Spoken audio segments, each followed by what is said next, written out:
میں پہلی دفعہ انگلینڈ 2003 میں شفٹ ہوا اور پھر 2009 میں واپس پاکستان چلا گیا۔ 2010 سے لے کر 2016 وسط تک میں راولپنڈی، اسلام آباد میں پراپرٹی اور کنسٹرکشن کا کام کرتا رہا اور پھر دوبارہ انگلینڈ آ گیا۔ میں کم و بیش 10 سال پراپرٹی اور کنسٹرکشن کے بزنس سے منسلک رہا۔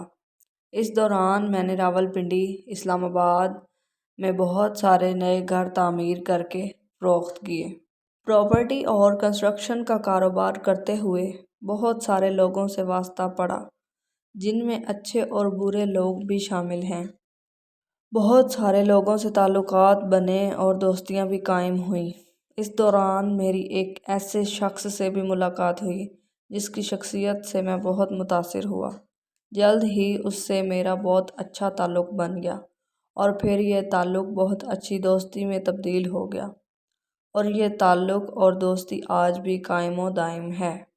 یہ شخص ایک انتہائی اعلیٰ سرکاری درجے پر فائز ہونے کے باوجود انتہائی اچھا، شفیق اور انتہائی ملنسار انسان ہے، اور آج یہ میرا بہت اچھا دوست بھی ہے۔ ہمارے آپس میں بہت اچھے گھریلو مراسم ہیں۔ میری آج کی سچی کہانی میرے اسی دوست سے متعلق ہے جس کا میں چشمدید گواہ ہوں۔ یہ کہانی میں اپنے اس دوست کی شناخت کو ظاہر کیے بغیر اس کی اجازت سے لکھ رہا ہوں۔ یہ واقعہ سن 2017 کا ہے۔ شام کے تقریباً 7 یا 8 بجے کا وقت ہوگا۔ میرے موبائل کی گھنٹی بجی۔ اٹھایا تو ادھر سے رونے کی آواز میں میرے اسی دوست کی بیوی بات کر رہی تھی۔ میں نے چپ کرایا اور پوچھا کہ بھابی جی، آخر ہوا کیا؟ ادھر سے آواز آئی، آپ کہاں ہیں اور کتنی دیر میں آ سکتے ہیں؟ میں نے کہا، آپ پریشانی بتائیں اور بھائی صاحب کہاں ہیں؟ آخر ہوا کیا ہے؟ لیکن ادھر سے صرف ایک ہی رٹ کہ آپ فوراً آ جائیے۔ میں نے انہیں مطمئن کرتے ہوئے کہا کہ پہنچنے میں 1 گھنٹہ لگے گا۔ میں جیسے تیسے گھبراہٹ میں ان کے گھر پہنچا۔ دیکھا کہ میرا دوست، جو ایک جج ہے، سامنے بیٹھا ہوا ہے۔ میرے دوست کی بیوی زاروں قطار رو رہی ہے اور شور شرابہ کر رہی ہے۔ 12 سال کا بیٹا بھی پریشان ہے اور 9 سال کی بیٹی بھی کچھ کہہ نہیں پا رہی ہے۔ میں نے دوست سے پوچھا کہ آخر کیا بات ہے؟ دوست کچھ جواب نہیں دے رہے تھے۔ پھر دوست کی بیوی نے کہا، یہ دیکھیے طلاق کے کاغذات، کورٹ سے تیار کرا کر لائے ہیں، مجھے یہ طلاق دینا چاہتے ہیں۔ میں نے پوچھا، یہ کیسے ہو سکتا ہے؟ اتنی اچھی فیملی ہے، 2 بچے ہیں، سب کچھ سیٹلڈ ہے۔ پہلی نظر میں مجھے لگا کہ یہ مذاق ہے، لیکن میں نے بچوں سے پوچھا، دادی کدھر ہے؟ تو بچوں نے بتایا، پاپا انہیں 3 دن پہلے اولڈ ایج ہوم میں شفٹ کر آئے ہیں۔ میں نے اپنے دوست سے سارا ماجرا پوچھا۔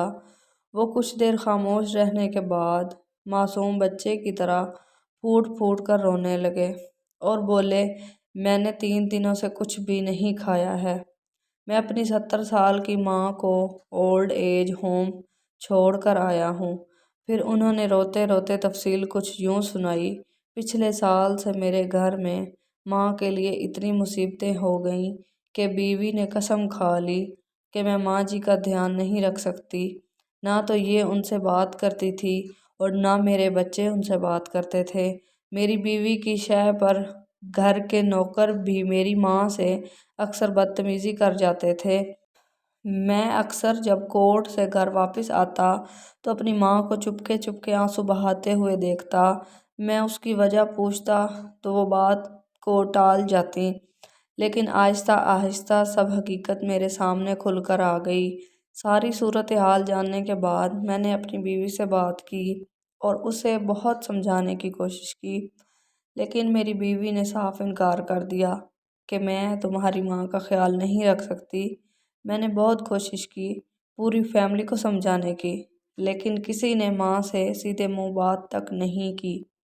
ماں نے 10 دن پہلے مجھے کہا کہ بیٹا، تو مجھے اولڈ ایج ہوم میں ڈال دے اور یوں میں اپنے ہاتھوں سے 3 دن پہلے اپنی ماں کو اور اپنی جنت کو دوسرے لوگوں کے رحم و کرم پر چھوڑ کر آ گیا ہوں۔ اپنی بیوی اور بچوں کی موجودگی میں روتے ہوئے میرے دوست نے اپنے ماضی کی زندگی کے اوراق پلٹنا شروع کیے اور مجھے کچھ یوں بتایا کہ جب میں 2 سال کا تھا تب میرے والد انتقال کر گئے تھے۔ ماں نے دوسروں کے گھروں میں کام کاج کر کے مجھے پڑھایا اور لکھایا اور میں اس قابل بنا کہ میں آج ایک جج ہوں۔ لوگ بتاتے ہیں کہ ماں دوسروں کے گھر کام کرتے وقت کبھی بھی مجھے اکیلا نہیں چھوڑتی تھی۔ اس ماں کو میں آج اولڈ ایج ہوم میں چھوڑ آیا ہوں۔ میں اپنی ماں کے لیے ایک ایک دکھ کو یاد کر کے تڑپ رہا ہوں جو انہوں نے صرف میرے لیے اٹھائے تھے۔